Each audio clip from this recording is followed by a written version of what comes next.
चलिए सीधे इस सवाल पर आते हैं कि थाईलैंड में बार बार सैन्य तख्तापलट क्यों होता है। आखिर इस चक्र के पीछे की असली वजह क्या है। ये बात असल में बहुत गहरी है। ये बताती है कि समस्या की जड़ सेना की ताकत में नहीं, बल्कि थाईलैंड के पॉलिटिकल स्ट्रक्चर की एक बुनियादी खामी में है। एक ऐसा सिस्टम जहां चुनाव जीतना इस बात की गारंटी नहीं है कि आपको सच में सरकार चलाने की ताकत भी मिलेगी। और इसी खालीपन को, इसी वैक्यूम को भरने के लिए सेना सामने आती है, मानो व्यवस्था बहाल करना उसी का काम हो। देखिए, थाईलैंड का ये जो संघर्ष है ना, ये दरअसल 5 ताकतवर गुटों के बीच की खींचतान का नतीजा है। एक तरफ राजशाही है, दूसरी तरफ नौकरशाही, फिर सेना, शहरी मिडिल क्लास और आखिर में ग्रामीण इलाकों की बड़ी आबादी। इन सभी के अपने अपने हित हैं, और जब ये हित आपस में टकराते हैं तो नतीजा अक्सर एक पॉलिटिकल डेडलॉक होता है। तो सवाल ये है कि ये जो टूटा हुआ सा ढांचा है, ये किन चीज़ों पर टिका है।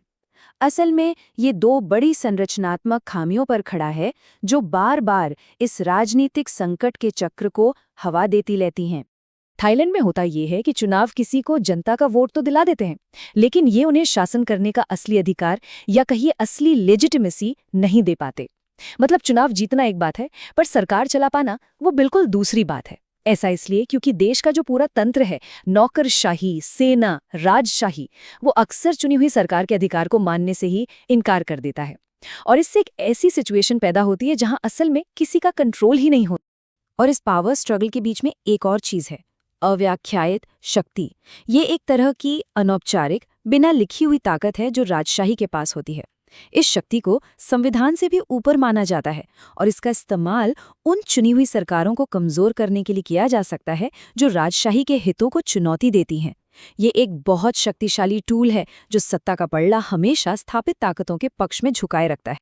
और विडंबना देखिए, जिस प्रक्रिया को लोकतंत्र का आधार माना जाता है, यानी चुनाव, वही थाईलैंड में बंटवारे की एक बड़ी वजह बन गई है। आइए देखते हैं कि ये होता कैसे है। जो ग्रामीण वोटर हैं, उनके लिए चुनाव उम्मीद की एक किरण की तरह है। एक मौका ये महसूस करने का कि उनकी भी आवाज़ सुनी जा रही है, कोई उनका भी प्रतिनिधित्व कर रहा है। लेकिन जो शहरी एलीट क्लास है, उनके लिए यही चुनाव एक खतरे की घंटी है। उन्हें डर लगता है कि कंट्रोल उनके हाथ से निकल रहा है और उनके जो विशेषाधिकार हैं वो कम हो रहे हैं। और शहरी एलीट क्लास का यही डर एक ऐसे विनाशकारी चक्र को जन्म देता है जो बार बार दोहराया जाता है। इसकी शुरुआत होती है राजनीतिक गतिरोध से, जहां चुनी हुई सरकार और स्थापित तंत्र आमने सामने आ जाते हैं। फिर अदालतों का इस्तेमाल करके सरकार को कमजोर किया जाता है। इसके बाद सड़कों पर विरोध प्रदर्शन होते हैं, बड़े बड़े प्रदर्शन राजधानी को ठप कर देते हैं, और आखिर में सेना व्यवस्था बहाल करने के नाम पर तख्तापलट कर देती है। ये एक ऐसा साइकिल है जो थाईलैंड को स्थायी राजनीतिक अस्थिरता में फंसाए रखता है।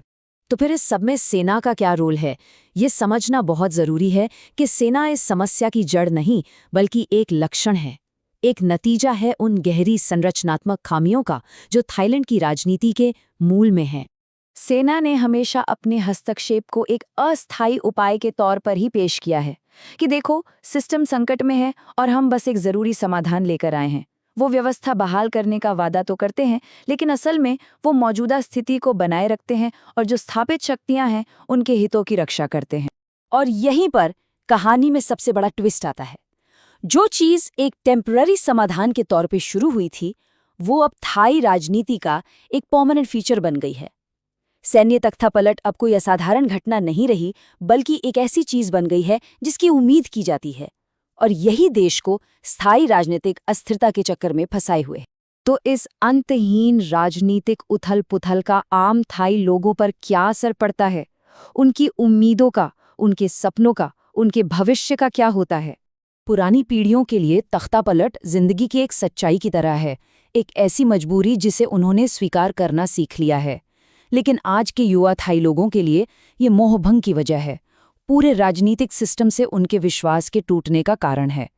उनका गुस्सा अब एक सोची समझी चुप्पी में बदल गया है, जो दमन के डर से पैदा हुई। और इसका नतीजा है एक ऐसा देश जो ठहर सा गया है, जो अपनी गतिशील पड़ोसियों से पीछे छूट रहा है। जहां एक तरफ वियतनाम और इंडोनेशिया तरक्की कर रहे हैं, वहीं थाईलैंड अपने ही राजनीतिक संकटों में फंस कर रह गया है। युवाओं के भविष्य को लेकर उम्मीदें लगभग खत्म हो चुकी हैं और देश आर्थिक रूप से चीन पर और भी ज्यादा निर्भर होता जा रहा है।